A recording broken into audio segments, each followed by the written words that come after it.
All right. Thank you for joining me today, Mark. For everybody, this is Mark Adelson. He's a real estate agent for Harvey Callis.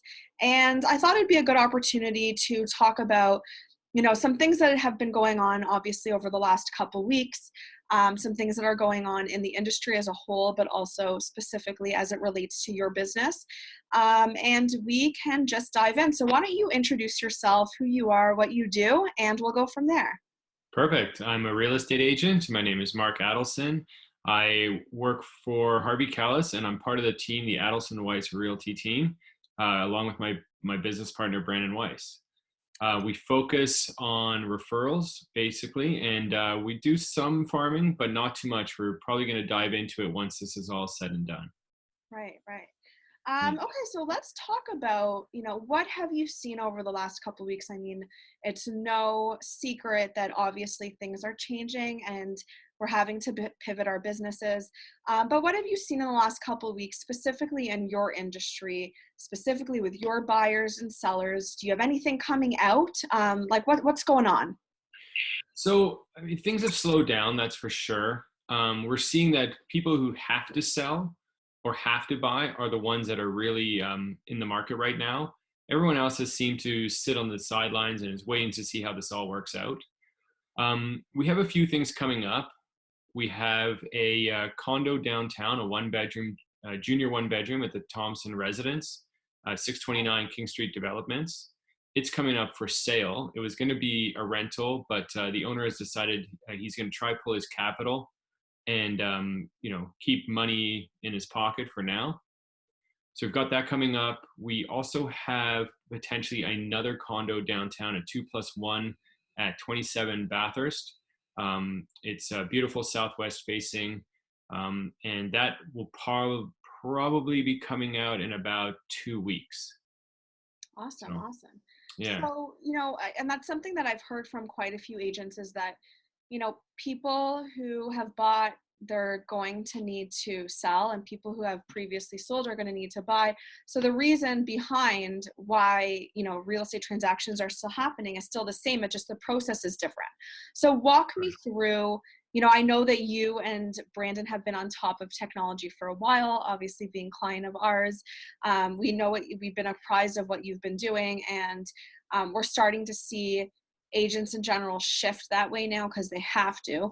But talk to us about process. What's the process you guys are taking right now? So honestly, right now our process is really protecting the client in a different manner. Normally it's in a real estate transaction. Now it's, physically protecting that client. Like you said, Brandon and I have been working with you guys for a long time now. Yeah. And we've also been working with another company called VR Listing. They do all our photography and all our virtual tours. They use a machine called a Matterport, and that basically walks you right through the entire house. So you basically can see the house without actually physically going into it. So from that perspective, nothing's really changing from our point of view because we've been doing that for a while now. Yeah. But what we're seeing is a lot of other agents are reaching out to us and asking us how we have these virtual tours, and we've passed on the information. What we have seen, or what I hope to see, is that we're going to see a lot more clicks on the virtual tour. Yeah. And a lot less in-person showings. And I think after this is all said and done, it's going to be the same thing. You're going to see less real physical showings, and you're going to see a lot more clicks on the virtual tours.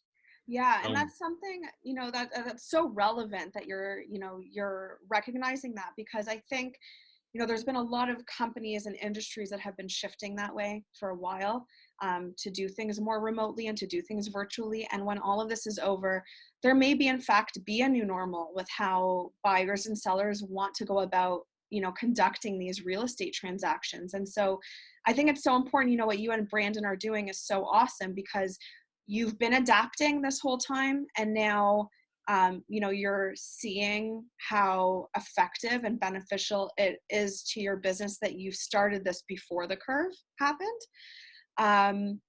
So let's talk about what you've seen in the market in terms of homes bought and sold over the last week. so there's still stuff selling, that's for sure. I've got a few stats for you here. So Yeah. last week, starting on the 23rd of March, so for the last 8 days, there's been 224 sales in houses in Toronto, Wow. 326 condos. And then if you go north of the city into York region, you got 220 houses and 72 condos. So stuff is still selling. Yeah. Now, can I tell you, did they buy first and now they're selling? I don't know. Are they selling Right. because they're in financial trouble? Not 100% sure. But the Right. stats are there's still stuff selling. Yeah. Yeah. Yeah, and I think that, that kind of speaks to the fact that, again, like the reasoning behind buying and selling isn't necessarily changing. It's, No, it's the still process. exactly.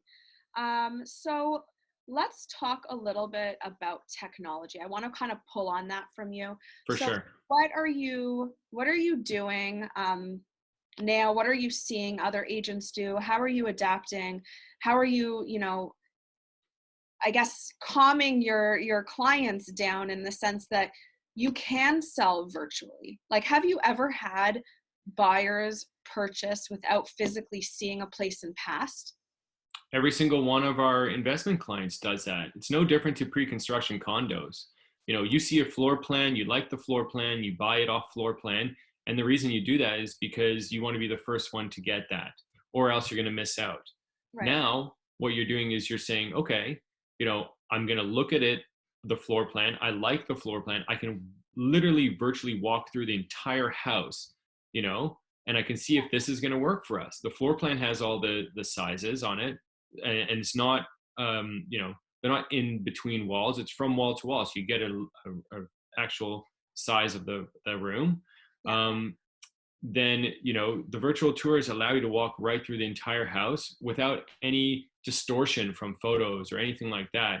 And then if you still want to, you're still really interested in that property, then you can go and do a physical showing. You can make an offer conditional on a physical showing.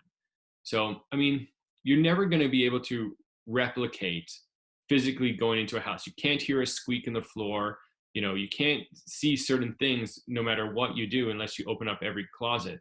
So, what I think it will do is it'll just eliminate the amount of traffic going through a specific showing or listing. And that may not be a bad thing, because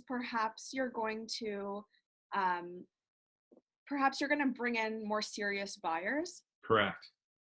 right? If you want to look at the opportunity in that is, if if somebody approaches you after looking through a virtual walkthrough and they're approaching you just from virtual, perhaps they're just more of a serious buyer than somebody who keeps going and going and looking and going and looking. Correct. So And I mean, I think this is the trend going forward. If you think about it, this is not our parents' real estate market. A lot of the time there's two working parents in the household. The time is very limited. So now if you have these virtual tours that allow you to see the house, almost 90% of the things in that house, it can cut down on how many times you got to go out and see houses to get a feel for it. So yeah, instead of seeing 15 houses, maybe you're only seeing 6 or 7, and right. that's more time with the family. Yeah, yeah. There's definitely some, light in this situation, and I think it's um, bringing sort of things to fruition in terms of where priorities are. Yes. So I think, there's definitely going to be some change in the way people conduct themselves and with decision making and stuff like that. Like, even on, from a marketing perspective, we're seeing, obviously, while people are in self isolation, or they're practicing social distancing and they're at home, the amount of screen time has increased like tremendously. People are spending so much time scrolling online. We saw like an 80 to 90% increase in video views. So everything that we were saying before about, getting video content out there now, I mean, how many people are you seeing live, a day? Constantly. People are Constantly. utilizing social media and utilizing technology as part of their daily routine because they're at home. Well, it's forced them to, Right. right? Right. So like you look at Zoom, for instance, and we're on it right now. I mean, I've used Zoom 3 or 4 times this week, and Right. we're on Tuesday. I Right. have used Zoom maybe 3 times in the past my lifetime. I mean, you So and I have never Zoomed, and we have had no, a working relationship for years. So right. exactly, yeah, and it's going to change people's behavior. and it's likely going to change the way people make decisions. And I think it's upping the the quality of content that's being put out. Like, as you said before when we were talking, off of Zoom, is that you're seeing a lot of more high quality tours and stuff like that going on. And, I think that's definitely beneficial for both the buyer and the seller, how you're showing the home and who you're showing it to. So yeah, so I think there's definitely going to be changes that are going to, last well beyond, when this sort of, hopefully the curve flattens and we come out of this. Um, Talk to me about interest rates. What's going on there? I actually don't have the insight like you do, obviously. So talk to me about that. Is there an opportunity for people to take capital out of their homes? Like, talk to me about, what's going on there. There is. There's a lot of opportunity. So I've got a couple examples going on right now. I'm one myself. I have a few of my mortgages coming up this year, and what I've done is I've gone back to my mortgage broker and I said, okay, how much can I get out of my income properties? And what I want to do with that money is twofold. I want to maybe invest in another property, because you got to do what you got to put your money where your mouth is, I Yeah, believe. yeah, And the second thing is I want to lower my personal mortgage on my house. Um, like another example I have is I have a client who is looking to sell or to rent. Now, what I've said to him is he can pull out the money for and still rent it out for a small loss every month and use that money to invest and make a bigger gain with it, or he could sell and take that money and do what he likes with it. And we worked out that the difference between him selling and him renegotiating his mortgage is, I think, 60 grand. So, it's not a huge amount of money if you're talking hundreds of thousands, yeah, but it does give him an opportunity to make the decision. Does he want to get all out and use the money for something else? Or does he want to keep the property, have it still, increasing in value, one, and hopefully increasing the rent too? And will he be able to take the capital out as well? So there's a few options out there. Mortgage rates are so low right now that a lot of the fixed rates, if you're coming up, you're close to the end of your mortgage, you're coming close to your renewal, you could break it and it's not going to hurt you as much as you'd think. right. And it's they're not like an opportunity for first time home buyers who are trying to, get into the market, and with low mortgage rates, I mean, I would think there's, an opportunity Absolutely. I there too. mean, I'm not one to push people to do things that they shouldn't. Yeah, So you'll get pre-approved now. If you were looking to get a mortgage a month and a half ago, today you'll get pre-approved for more money at a lower rate. I don't like to push people into those situations, mainly because this could happen. We could have right. a moment in time where everything stops again, and you still need to make those payments. So people Yeah, need to be smart about it, and just say, okay, well, I can spend less money every month and get the exact same thing I was looking for in the beginning. And I think that's a smart move. right, right. No, that makes total sense. Like, listen, at the end of the day, everything is sort of shifting right now, and I think, what you and Brandon are doing, I think is, I think it's awesome. And the fact that you guys have such integrity where you wouldn't push people into doing things just for the benefit of yourselves just speaks so highly about, your integrity as real estate agents. And, you know, um, I think that you guys have your head on your shoulders in the right way, which is great, and we love working with you. How Thank you. about we finish this off? Tell us about some trends that you're seeing in your personal life, your professional life. Um, Give us Well, some personally, my words. personal life is every single household should have two dishwashers. I've Yeah, learned that in quarantine. totally. Okay. So that is the one trend that I'm going to push for when I redo my kitchen is a second dishwasher, because It's a good my one. goodness, the amount of dishes that we Yeah, have been doing for 3 meals a day is insane. yeah, it's a good one. Um, I think trends, going back to what we said about the virtual tours, I think you're going to see more clicks and less physical showings, even past COVID-19. Yeah, Um, I, if I was a buyer right now, I'd be looking for a deal maybe get a deal in the next few months to see if, desperation sets in with some of the sellers or people who are holding properties. After that, honestly, I think once we come out of this, I'm pretty certain that the market is going to bounce back fast, and you'll see all those people who are holding off to put their house on the market at the middle or the end of spring are now going to flood the market in whenever we're out of this. If it's midsummer, late summer, early fall, it'll happen, and that's what I believe the trends will be. Projection. Interesting. Yeah. All right. All right. So. What about some last words of wisdom to other fellow realtors that are in similar positions as you?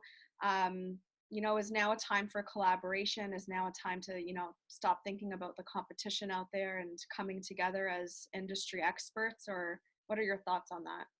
Well, my thoughts are different. I mean, to be honest, Brandon and I have always believed that number one is family, number two is our clients, and number three are other realtors. Yeah. So in our minds, we've never really seen other realtors as competition, more as coworkers, and we've always treated them that way, and they've always treated us back that way.